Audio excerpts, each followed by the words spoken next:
al primer día del 10º Congreso Internacional de Gobierno, Derecho y Nuevas Tecnologías. Mi nombre es Indy Nasir Yeneris, yo soy docente del programa de Derecho de la Fundación Universitaria Tecnológico Confenalco y en el día de hoy tendré el honor de hacer la presentación inicial y desarrollar el orden del día. En esta ocasión, la Fundación Universitaria Tecnológico Confenalco, en asocio de la Red Latinoamericana de Derecho, Gobierno y Nuevas Tecnologías, ALDETIC, hicieron extensiva esta invitación a docentes, profesionales e investigadores a nivel nacional e internacional, a fin de abordar temas de actualidad que requieren cierto detenimiento, a través de la modalidad de ponencias libres y conferencias. Para ello se crearon 4 mesas temáticas que responden a estudios sobre tecnologías disruptivas, Estado y justicia inteligente, gobierno y datos abiertos y retos de la inteligencia artificial. En este punto es necesario agradecer a las autoridades académico-administrativas de la Fundación Universitaria Tecnológico Confenalco por su invaluable contribución desde la dirección del programa de Derecho a cargo del doctor Luis Fernando Reyes Ortega. Asimismo, queremos dar las gracias al doctor Manuel Rabe Río, cofundador y presidente por Colombia de la Red Latinoamericana de Gobierno, Derecho y Nuevas Tecnologías, ALDETIC, quienes han permitido considerar este espacio de visibilización de los procesos de investigación, sus impactos y resultados. Extendemos también un agradecimiento especial a las instituciones internacionales que fungen como plataforma de apoyo y que nos acompañarán en el desarrollo de las ponencias a lo largo de estos 4 días. En igual sentido, enviamos un saludo especial a nuestros estudiantes, docentes, semilleristas y comunidad académica en general, quienes tuvieron a bien acompañarnos en este primer escenario híbrido que involucra conferencias presenciales y ponencias virtuales. Para dar inicio a este evento, nos permitimos leer el siguiente orden del día. Primero, palabras de instalación del evento a cargo del doctor Luis Fernando Reyes Ortega, director del programa de Derecho de la Fundación Universitaria Tecnológico Confenalco. Segundo, conferencia presencial a cargo del doctor Juan Emanuel Delva Benavides. Tercero, presentación de ponencias libres de carácter virtual, espacio liderado por el doctor Manuel Rabe Río. Por último, cierre y agradecimientos. Con el que primero se conectó, profesor César. Licenciado César Agüero, ¿está por ahí? Ahí lo estamos viendo conectado, pero no le vemos la pantalla. Ahí está. A ver, sí. ¿Cómo está, Manuel? Se puso de traje, se puso de traje. Sí. Sí, la verdad es que está fresco acá en mi provincia, en Tucumán, bajó la temperatura, ¿no?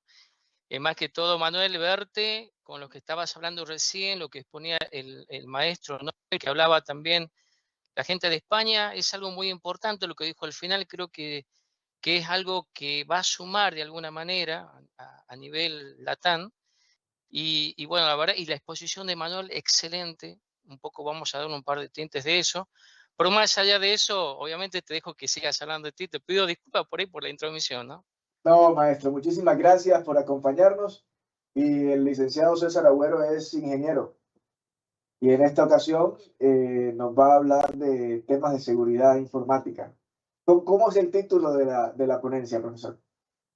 Bien, vamos a hablar hoy sobre lo que es todo lo vinculado a la inteligencia artificial y la ciberseguridad, ¿no? Vamos a ver si podemos compartir. El auditorio es suyo. ¿Listo? Bueno. Seguramente pueden ver, ¿no es cierto? Sí, ya lo vemos claramente. Bien, perfecto. Bueno, la verdad que agradecerte, Manuel, Miguel, que también lo vi ahí, a Emanuel también, a todos mis compañeros de este equipo tan importante que conformamos, ¿no? Y le decía, y me sorprendía los años que está trabajando el querido Miguel en esto. Agradecido, para mí un orgullo estar hoy y bueno, y un poco hablar de estas cuestiones que de alguna manera hacen es sumar los conocimientos, acompañar al criterio, al excelente punto que expuso Emanuel, y un poco hablar de lo que es la inteligencia artificial y la ciberseguridad, ¿no? Tenemos que pensar, y esto abre paradigma, porque fíjate que existen, sin lugar a dudas, en toda América Latina, desarrollos que ya se van innovando, que ya se van observando, que se van viendo, y la verdad que es de agrado, porque es innovación que va creciendo, pero también existe otro punto importante, que es la ciberseguridad. Entonces, la ciberseguridad, creo, es totalmente la aliada de la inteligencia artificial. Y de ese punto de vista, creo que va a ser importante que nosotros consideremos en adelante un equilibrio entre ambas inteligencias, ¿no? Bien, para un poco entrar, y no le voy a llevar mucho tiempo, sé que ya, Manuel, son la última ponencia, y un poco quería entrar en una agenda para que lo podamos entender, que dura no más de 20 minutos. Vamos a ver interactuar a dos inteligencias generativas, que va a ser importante verlo cómo trabajan. Vamos a ver también cómo de alguna manera se manipuló un video y entramos a rozar el límite de la ética, que en algunos casos lo estuve escuchando que hablaron. En esta agenda vamos a ver una pequeña introducción donde vamos a hablar del ecosistema digital que tenemos, vamos a hablar si esta relación es amiga o enemiga. Yo creo que vamos a hablar de algo que Manuel también lo dijo, son las amenazas y los desafíos. ¿Cuáles son las soluciones puntuales? Porque muchas veces se habla o manifestamos de cuáles pueden llegar a ser las cuestiones que nos pueden brindar una ayuda o de alguna manera nos pueden guiar. En ese caso también tenemos que hablar de las estrategias y la ética de lo que es la inteligencia y la ciberseguridad, no irnos de lo que es la preparación, porque muchos de los chicos que ve ahí presentes, ¿no? Seguramente tienen muchas preguntas, muchas consultas, ¿no? A veces que me tocó ir a Medellín, a Cali, a Bogotá, siempre sé que están innovando y de alguna manera están queriendo determinar o saber para poder guiarse sobre lo que es un horizonte en este nuevo desafío. Y obviamente que tenemos que hablar de lo que va a ser el futuro y no más una conclusión de apenas 5 renglones para que lo podamos entender. Por ahí entrando en lo que es el ecosistema digital en América Latina, para mí, y desde el punto de vista que hemos charlado tantas veces con todos ustedes, sabemos que va a existir un eje fundamental. Este eje fundamental va a estar pautado por el IDI, que es la investigación, el desarrollo y la innovación. Eso va a ser el eje que de alguna manera va a generar el equilibrio entre ambos puntos, considerando que esto va a permitir coordinar para que vamos a crear nuevas técnicas, métodos y herramientas. También, para generar este equilibrio, tenemos que pensar en lo que son los modelos de IA, porque esto van a ayudar a equilibrar la seguridad en la experiencia usuario. Sabemos también que, y lo hemos charlado con distintos expertos de nuestro equipo, que el punto más vulnerable que tenemos es el usuario. Siempre es el eslabón más débil, siempre donde al final, cuando se llevan a cabo tareas forenses, se llega a determinar que en algunos casos fue vinculado al mal uso de un usuario. También tenemos que entender que tiene que haber una interacción mutua porque eso va a facilitar los diseños, los desarrollos, las validaciones, el despliegue en sí, enfocados al criterio de esta ciberseguridad, ¿no? O sea, apuntando a eso, ¿no? Puntualmente, lo que quiero también pautar que es necesario, que es la colaboración activa. Hoy casualmente lo que estamos hablando, lo que hoy nos reúne en este congreso, que creo que es fundamental para dar las primeras pautas, los primeros tintes, las primeras guías. Si bien es cierto, existen países en Latam que ya se han superado, como Estados Unidos, por ejemplo, que ya tiene desarrollado de hace bastante tiempo, pero sin lugar a duda hubo situaciones que ya la vamos a hablar, que ha habido alguna falla o alguna situación que lo ha podido de alguna manera vulnerar. También es importante hablar que es para el equilibrio, la sincronización tiene que ser algo fundamental para proteger la privacidad. Y hablábamos, recién te escuchaba Manuel hablar de lo que es los datos abiertos, de este proyecto que en algún momento he escuchado hablar en el grupo y la importancia que tiene, ¿no? La seguridad de los datos, desarrollar las técnicas que sean adecuadas para no permitir que esto de alguna manera pueda superarnos. Cuando hablamos de esta relación, hablamos si efectivamente cuáles son las ventajas que va a tener esta inteligencia artificial para la prevención de amenazas. Fundamentalmente, y un poco haciendo hincapié en lo que decía Manuel en un principio, nos va a servir porque esto nos va a permitir tener una detección temprana. Es decir, vamos a poder detectar, y siempre trabajando con la ciberseguridad, algunas amenazas que de alguna manera pueden tocar activos que son sensibles en cualquier espacio, puede ser en organizaciones, puede ser en el ámbito privado. Cuando hablo de organizaciones, hablo siempre de lo que son las organizaciones públicas, ¿no? También el análisis de datos en tiempo real. Hablaba el maestro de España, recién Peña, y hablaba de aplicarlo para el gran manejo de volumen, y creo que acertadamente Miguel hacía una pregunta, Y esto está apuntado a eso, a analizar los grandes volúmenes y de alguna manera para poder identificar a futuro lo que son los patrones y anomalías que tiene. Tener lo que yo creo que es una automatización de respuesta, que es hoy en día importante. Muchas veces es necesario para tratar de mitigar o detener procesos que pueden llegar a ser maliciosos, ¿no?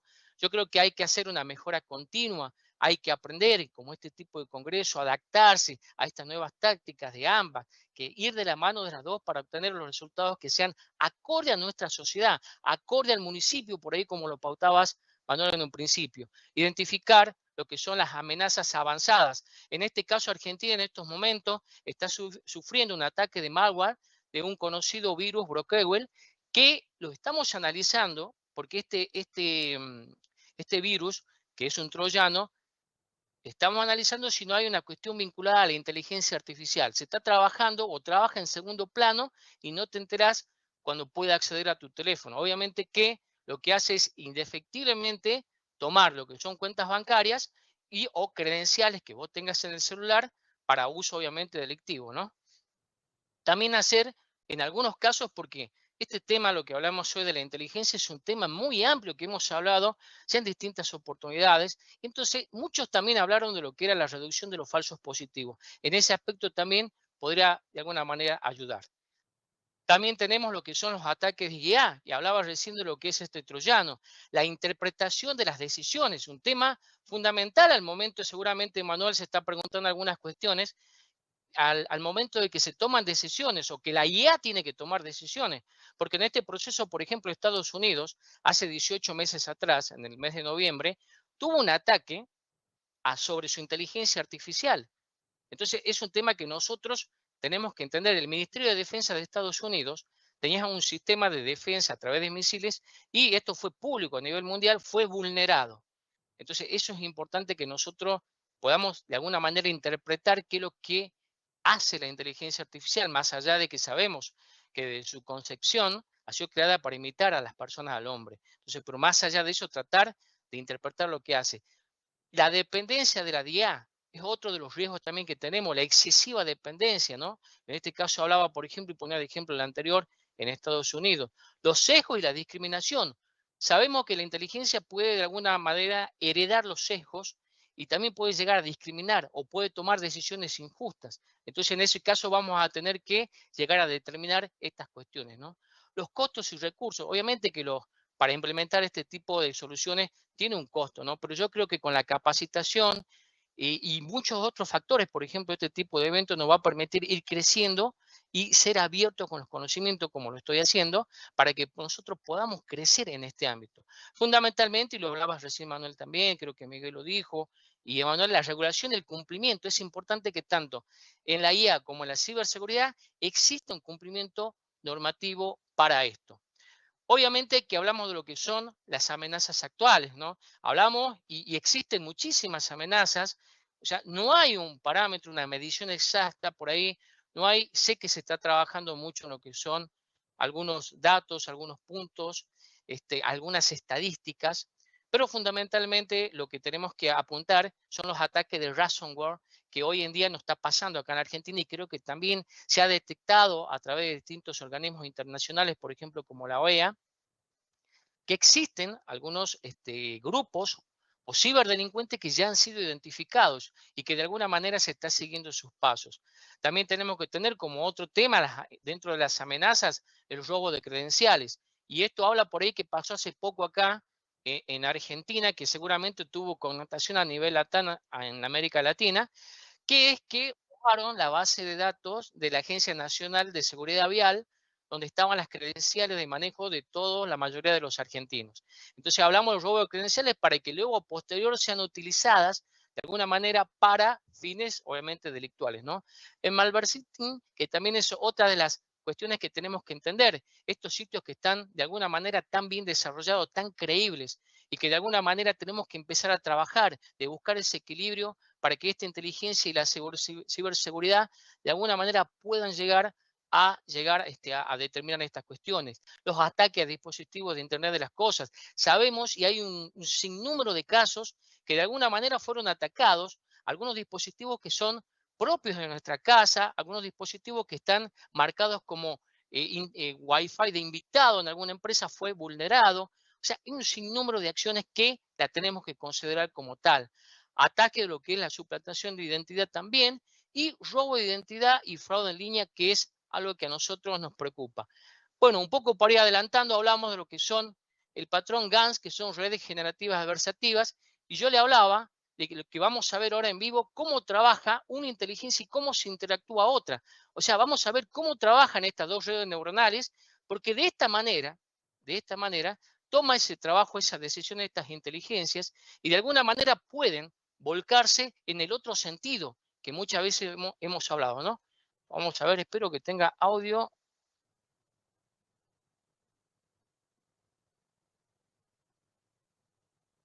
Vemos el proceso de cómo la inteligencia va absorbiendo. Tenemos el SURT A y SURT B. Entonces, vemos cómo entre ellas interactúan y se va modificando los patrones de abajo de las personas.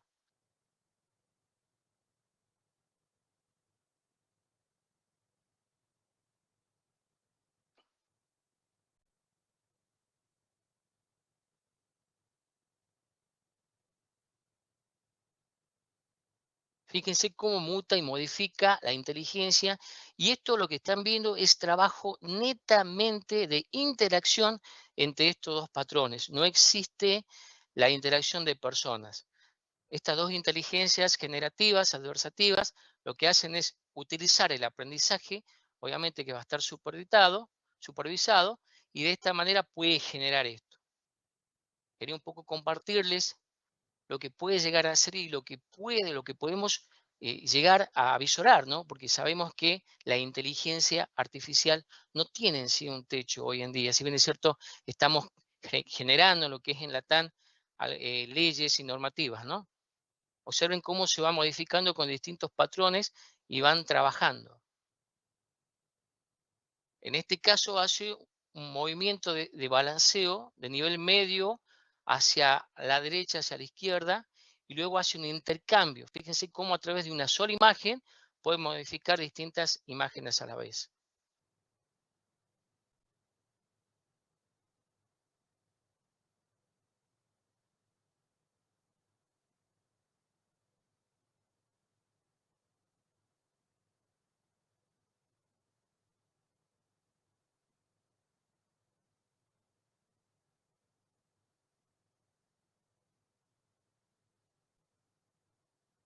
En este caso son objetos también, porque tenemos que entender que esta inteligencia artificial puede de alguna manera involucrarse en lo que son los objetos a diarios, nuestros animales, una foto, por ejemplo, de una escena en un lugar del hecho, un vehículo que es buscado, puede de alguna manera irrumpir en una cámara de video y modificar un color, modificar una situación, un detalle. Entonces, todas estas cuestiones nosotros las tenemos que ir conociendo, las tenemos que ir sabiendo. Tenemos que estar preparados para entender de que estas redes pueden generar un cambio. Por eso es necesario conformar y trabajar en lo que se refiere al equilibrio.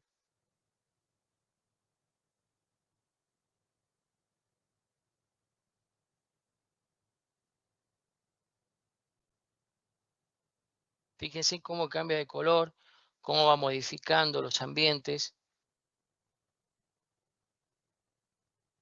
Bueno, un poco para que podamos tener en cuenta de qué hablamos. Dentro también, y lo que tenemos que entender son los desafíos actuales, un poco poner este ejemplo, ¿no? Para que podamos entender, ir comprendiendo lo que es la interacción de las inteligencias.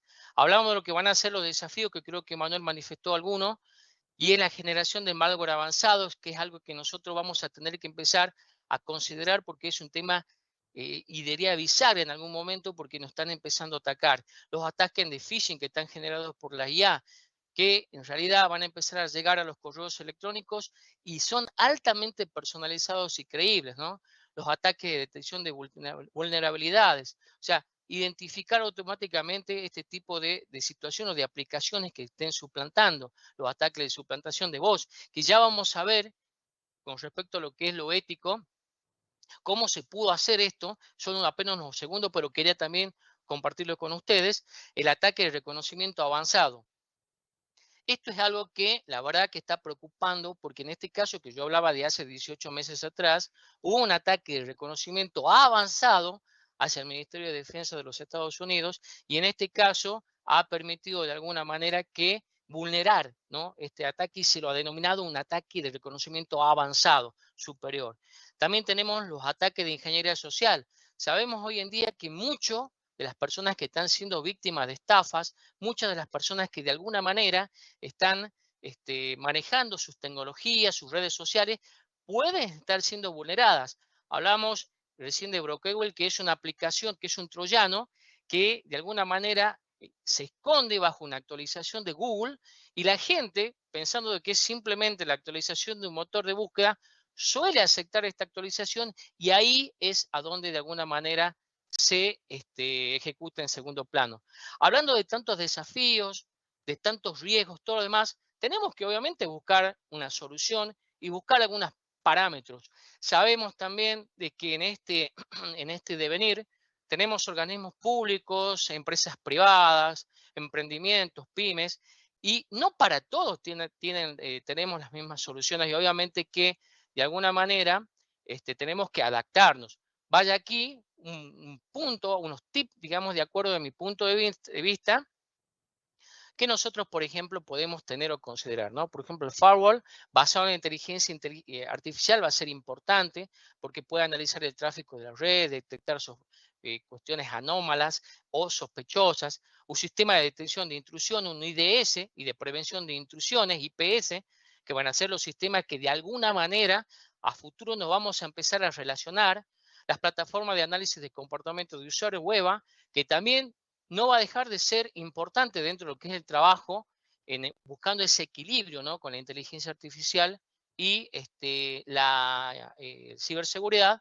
También la plataforma de CIEM, lo que es seguridad de la información y gestión de eventos, va a pasar a tener un factor importante. Obviamente que en estos momentos todas estas soluciones tienen de alguna manera injerencia en muchas de las empresas a nivel, hablo de empresas gigantes, ¿no? Y en este caso vamos a tener que empezar a bajar, porque en realidad la inteligencia artificial no mide cuestiones si sos una empresa grande o una pyme. Entonces nos impacta a toda la sociedad. Entonces vamos a tener que ir familiarizándonos con estas cuestiones que nos van a ayudar.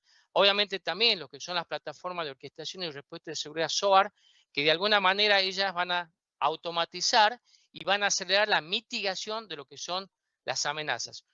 También un aprendizaje automático para identificar el malware. Hoy en día estamos siendo vulnerados, y creo que en toda la TAM hemos sido vulnerados con distintos tipos de este tipo de amenazas, ¿no?, y lo que son las vulnerabilidades.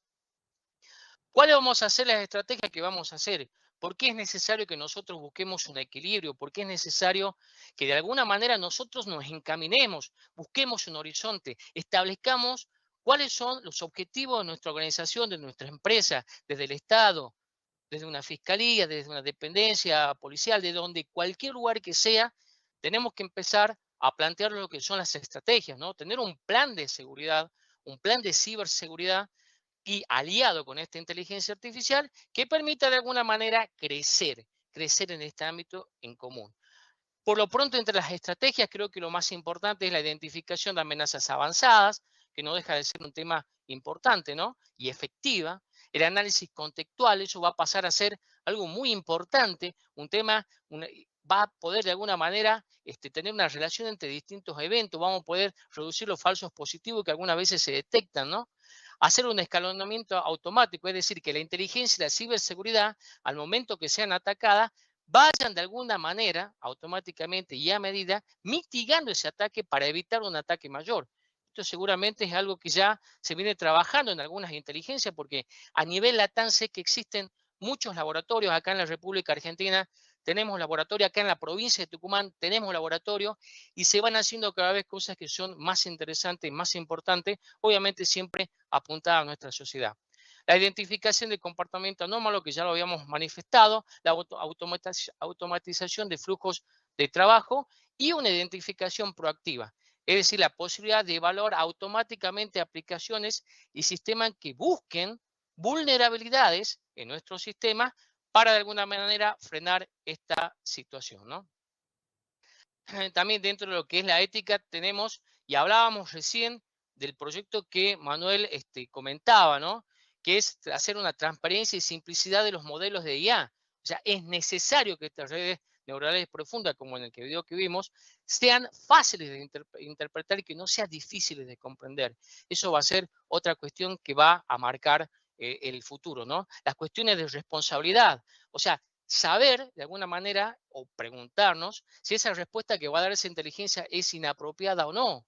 Tener ética en la investigación, que estos procesos, que estos trabajos de lo que hablaba el maestro de España, de lo que hablaba Emanuel, de lo que hablaban grandes expertos que hoy tenemos en América, puedan de alguna manera desarrollar estas tecnologías y que realmente se conserve una ética en este trabajo, que sea apuntada a eso, a ese beneficio, ¿no? Y por sobre todas las cosas que puedan de alguna manera descubrir vulnerabilidades o acciones de terceros que escondido y sabemos en ese anonimato de lo que son las redes, puedan utilizarlas para otro fin, ¿no?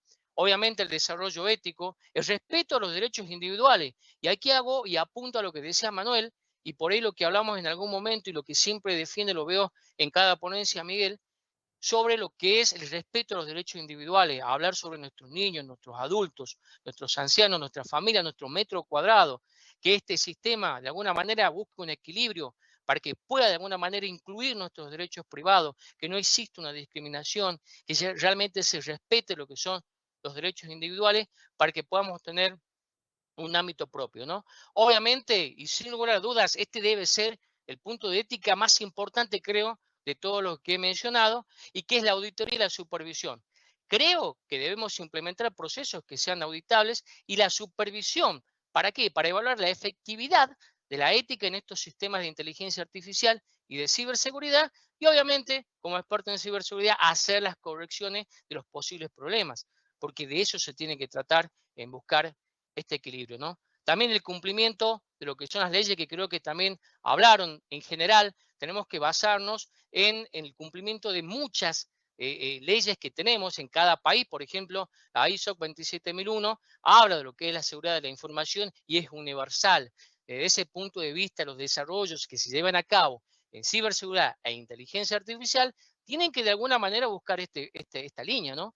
Trabajar con foros y grupos de trabajo va a ser revelador. En Argentina tenemos una ley de protección de datos personales que va a ser fundamental. Yo ya estoy trabajando personalmente en lo que es un anteproyecto de creación de la armonización de la inteligencia artificial en la provincia de Tucumán. Y en este aspecto, por ahí lo aclaro, armonización, porque la palabra control queda un poco feo y no me agrada. Entonces, armonizar el trabajo por ahí creo que es lo oportuno que se tiene que manifestar, armonizar ese trabajo y obviamente auditar y corregir, ¿no? Marcar un marco de ética, que va a ser también importante, conforme su país, que tiene que ser de alguna manera importante, ¿no? Y enfatizar como tal la parte de lo que es la transparencia y la gobernanza. Y por último, lo que son las directrices éticas que hay a nivel mundial, ¿no? Y tomar los mejores ejemplos de otros países, por ejemplo, de la Unión Europea, de otros países que ya llevan un tiempo encaminado, uno o dos pasos más adelante que nosotros. Entonces, de ese aspecto, tomar lo que son las buenas prácticas, ¿no? Acá un poco en cuestión de segundo quería compartir lo que les decía, un video en la cual se hace un uso o un desuso de la inteligencia en lo ético.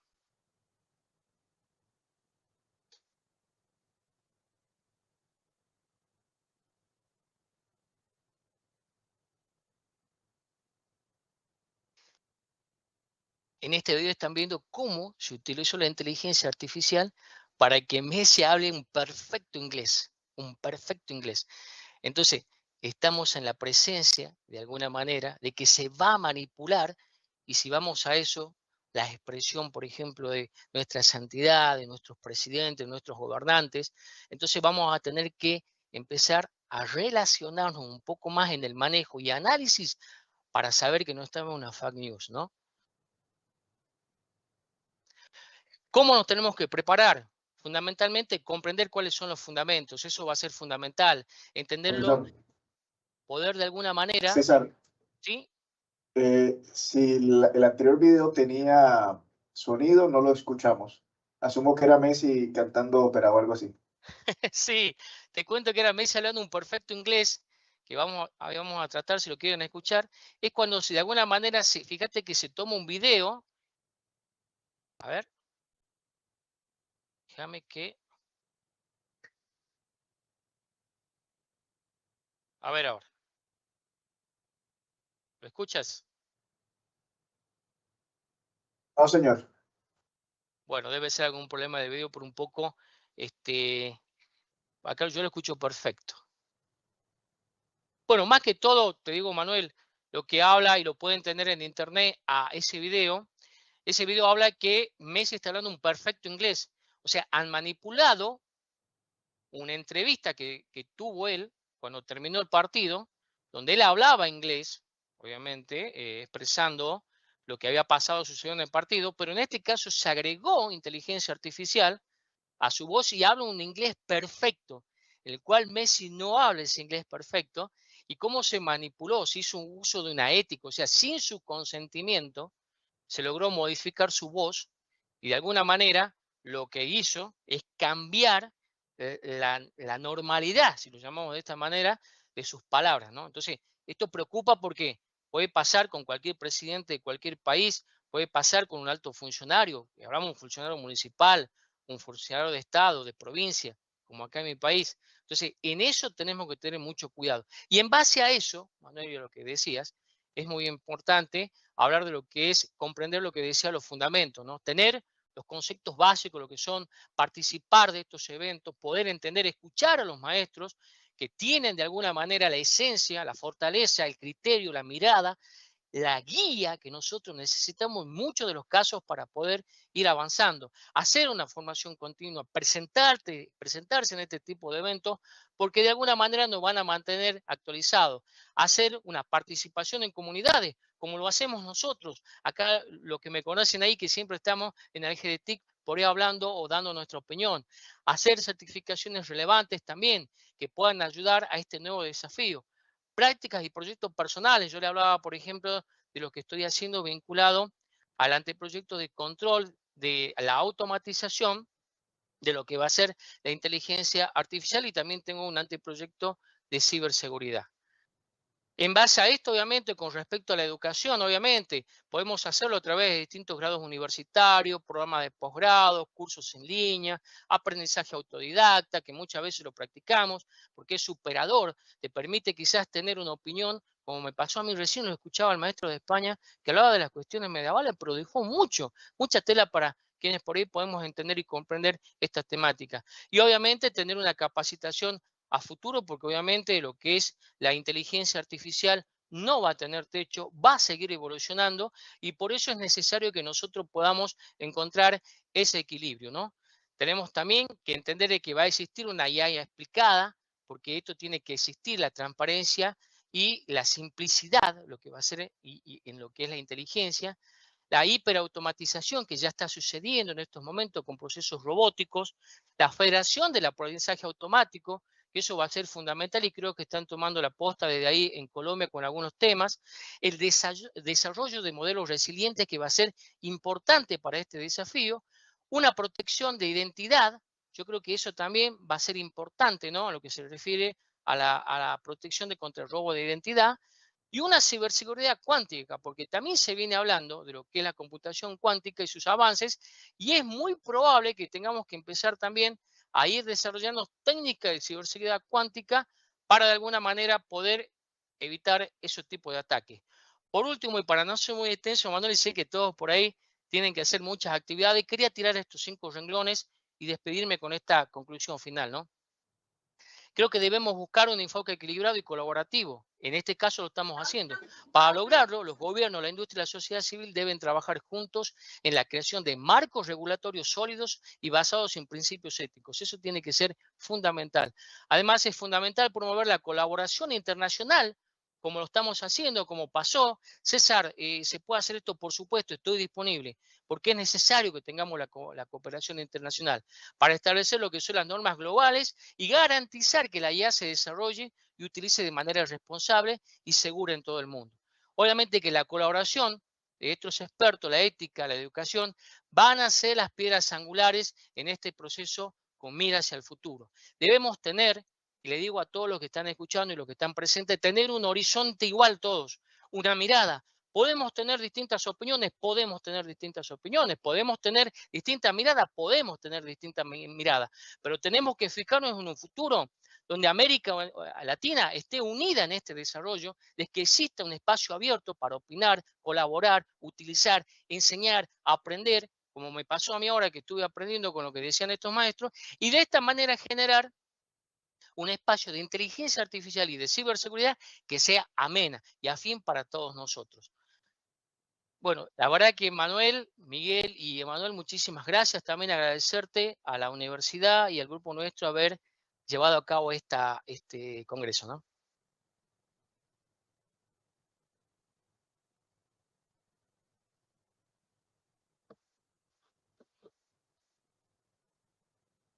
Muchas gracias, César, por la maravillosa y muy práctica disertación que nos has compartido. Estos temas, pues, solo a verlos en pantalla ya llaman especialmente la atención. Ustedes vieron cómo modificaban los escenarios en las fotografías, cómo modificaban los rostros, cómo construían escenarios en simultánea, básicamente con lo que estábamos viendo. Eso, por supuesto, tiene connotaciones famosísimas en los medios de comunicación y las fake news y las deepfakes y es decir, todos los escenarios simulados o falsos o todas las noticias simuladas o falsas que terminan creando realidades y efectos políticos. Pero en el marco del proceso judicial eso tiene un especial reto. ¿Se pueden imaginar ustedes condenando a alguien por un delito que no cometió a partir de una imagen en donde aparece su rostro, su voz incluso, diciendo y haciendo cosas que no hizo nunca? ¿Cómo debemos estar preparados los abogados, ya no solo en el área penal, en todas las áreas, en derecho de familia, acusaciones de violencia intrafamiliar, por ejemplo, o en un proceso de divorcio, o en un proceso civil y comercial en el marco de un contrato que demuestren situaciones que nunca sucedieron y que podrían estarse simulando dentro del proceso? Y que tal vez ninguno de nosotros tenga la competencia hoy para poder decir, ojo, ese documento no es real.